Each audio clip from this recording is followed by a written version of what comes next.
Warning! The following video contains discussions of a movie that includes racially charged imagery, graphic violence, sexual content, and themes that may be distressing to some viewers. Viewer discretion is strongly advised. Talk about putting a lot of salt on the wound, especially on African Americans. Huh?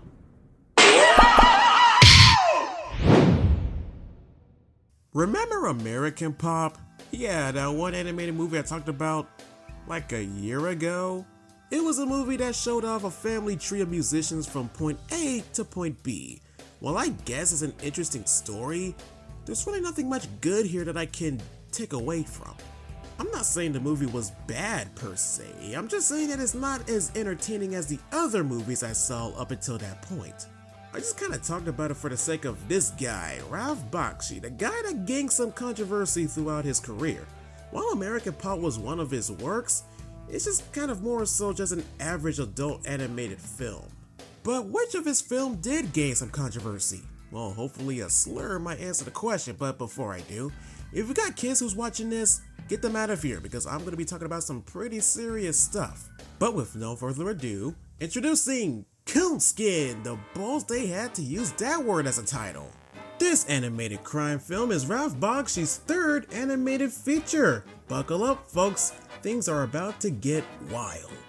During the production of Heavy Traffic, Bakshi already pitched a new film, Harlem Nights, and we're not talking about Eddie Murphy, and hired several black animators to work on it, including graffiti artists.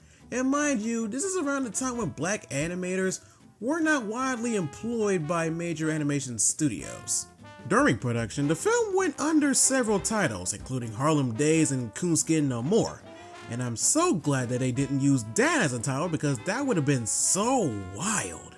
But the film had a hard time when it released on August 20th, 1975 because not only it got mixed reviews, but only 2 weeks after it released, the distributor behind it went bankrupt. And obviously, it took a stab at the African American community. It depicts us as slaves, hustlers, and for the streets. It's a racist film to me and very insulting, highly objectionable to the black community. The product of a crippled hand and a paralyzed mind, Bakshi doesn't have much affection for man or womankind, black or white. At that point, the movie was driven out of theaters by a misguided minority. I guess that's one way to go about it. I knew the movie was racist, but I did have my eye on it for a while because it did intrigue me, and then again, I'm always down for anything. But after I've seen it, I found a new perspective on this movie. So toughen up everybody, because this film offends literally anyone with rights. The movie has two different stories, with plot A being a prison break with two black guys trying to get their friend out of the system, while he is waiting outside of the prison with an old man. To pass the time, the old man tells them a story, which transitions us to plot B, the real deal. Plot B centers around Brother Rabbit, Preacher Fox, and Brother Bear, rising to the top of the organized crime racket in Harlem, encountering corrupt law enforcement, con artists, and the mafia, and a satire of both racism within the Hollywood film system and America itself. The entire animated fable is practically a big reference to folk tales from Uncle Remus. Now you may ask, who is Uncle Remus?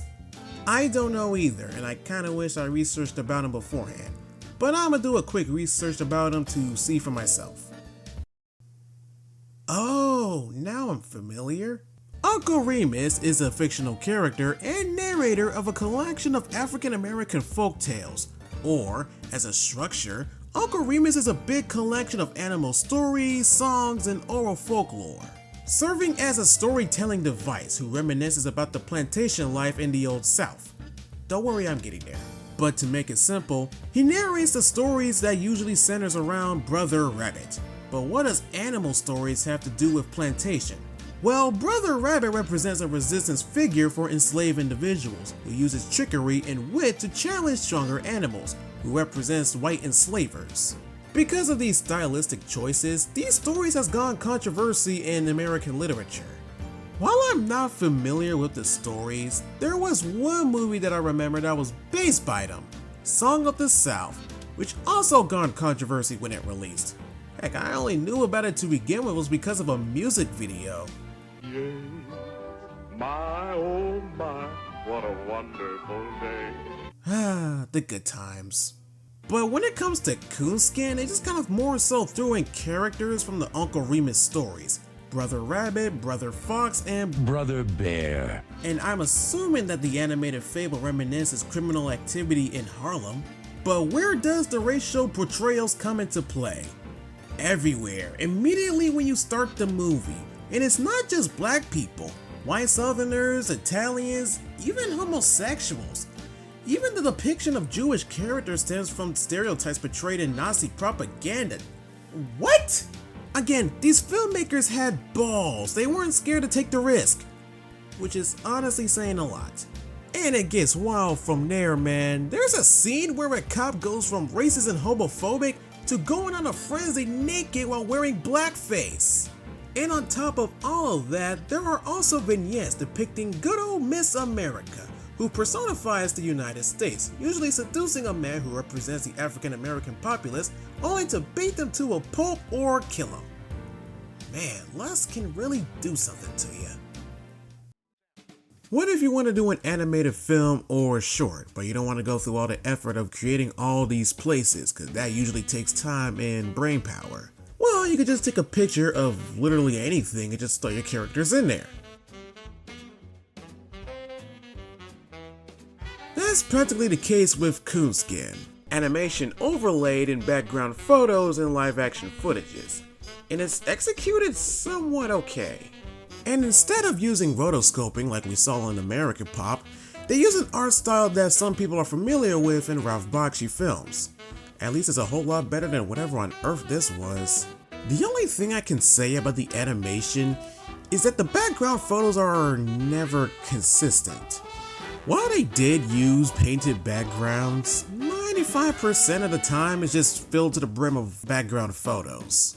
Though it oddly reminds me of those Zelda games that was made for the Philips CDI. Yeah, those. But there are some good moments with the animation here, like this shot where the animated characters are talking to real life humans. Like, that looks pretty good. Even in this shot where the animated character is walking and the humans are looking at it, like, that's a nice touch. It actually makes me want to make animations like these someday. So now that I've seen this movie and gave myself time to think it through, I finally came to a conclusion. I got nothing. What? No, like seriously, I got nothing from this one. And it's insane, especially that I had my eye on this movie for months. I could say the animation is the only good part of the movie, but it's all just stereotypes from the beginning to the very end. Clearly the movie wasn't made for the faint of heart, and it should be pretty obvious why. But is the movie somewhat entertaining than American Pop?